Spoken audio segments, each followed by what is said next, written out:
Hello, welcome to the Boulder Bookstore. I'm Arsen Kashian, the head buyer here at the store, and I'm here to talk to you about some books.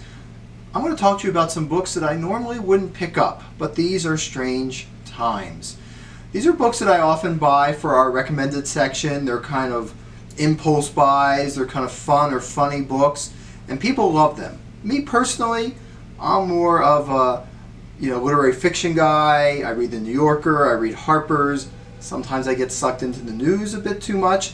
But today, as I came into the store, after a mostly sleepless night, I felt the need, the craving for these kind of books. And suddenly I was happy that I had bought them for all those other people that need something silly to get through their day. Because suddenly I felt I needed something silly to get through my day. So the first book I reached for this morning when I came into the store is Claw the System. Poems from the Cat Uprising by Francesco Marciuliano. She was the author of I Could Pee on This. People might remember that. Cat poems. It's a funny thing that I'd be drawn to this because the truth is I love cats, but I'm allergic to them. I can't go anywhere near them, but I can read about them. So this poem kind of struck me and I thought I could share it for you. Remember, this is written from a cat's perspective, but I feel as a human I can relate. How can you sleep? How can you sleep when everything is falling apart? How can you sleep when everything is being undone? How can you sleep knowing you're needed now more than ever? How can you sleep? Each time I wrap your skull, because it's already 3 a.m. and we've wasted half the day. So there's a poem from this book. A lot of fun poems in here, get you through the day. And I didn't waste half the day because I actually got up at 1:30 in the morning and I started working for a couple hours. Isn't that fun? So the next book of poems I came across was Love Poems for Anxious People by John Kenny. John is a great writer. He writes for the New Yorker. He puts all these kind of humorous little poems together. Love Poems for Married People is another one of his. But he also writes regular novels, and I want to show you one real quick which I put just out of arm's length, so I'm going to run and get it. Hold there. Talk to Me, which is a kind of a fun book about a novel about a guy who's in television and he ends up having this profanity-laced tirade that kind of ends his career, and it's a great look at a kind of a guy whose life has fallen apart after riding high for so many years. But anyway, that's not what I want to talk about today. His new book is Love Poems for Anxious People. Seemed fitting today to me. I don't know if probably no one else is suffering anxiety right now. I do feel like I might be the only one, but if there's somebody else out there, maybe you can relate. So I picked this one out because it's called Old Friends. I am having a party at home alone, and so many of my old friends are here. You can probably relate to sitting at home alone. Anxiety, look at you sweating. Say hello to my good friend, Embarrassment. I think you both met in junior high.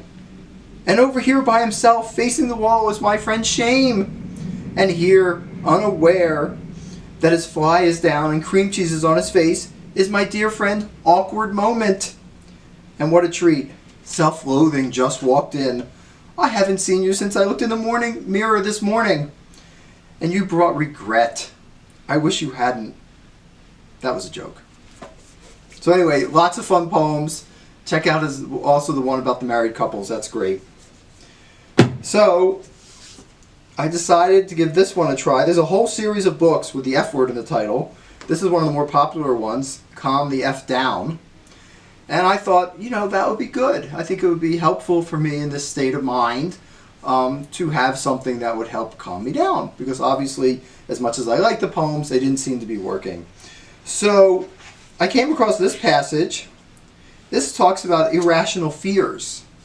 And the particular irrational fear is the fear of flying, which suddenly doesn't seem that irrational, does it now? But anyway, I thought I'd see what she said about the fear of flying.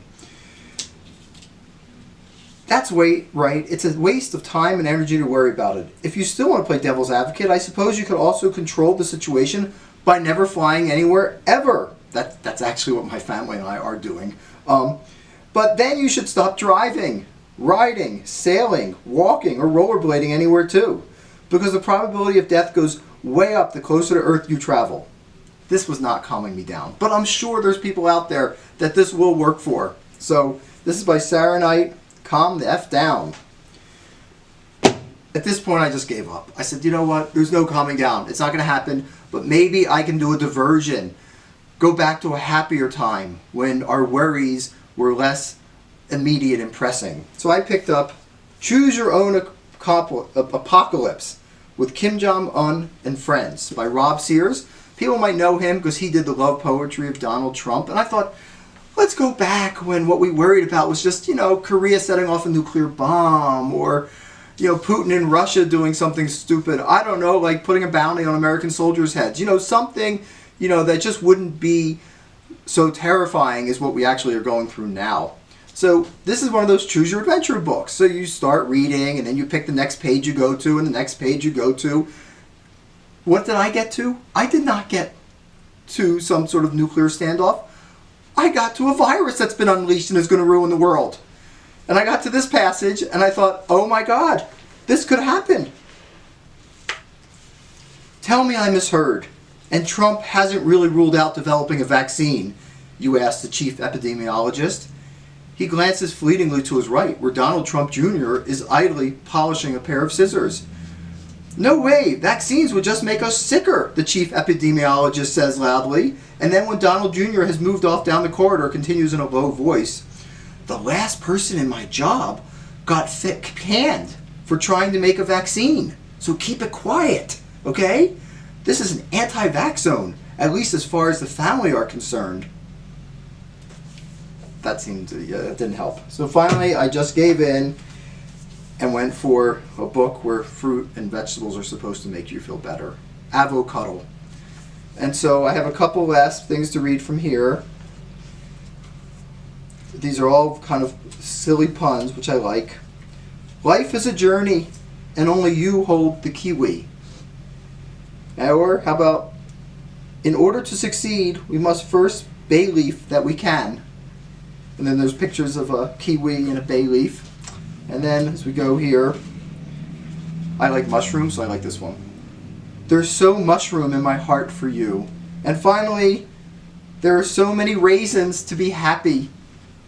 And despite it all, hopefully people have people in their lives. I certainly do. And there are so many reasons to be happy. So thank you for tuning in. Please subscribe to our channel. All these books can be found either on the recommended cases of our store or up in the gift book section. And it might be just what you need at this point in time. Thanks a lot.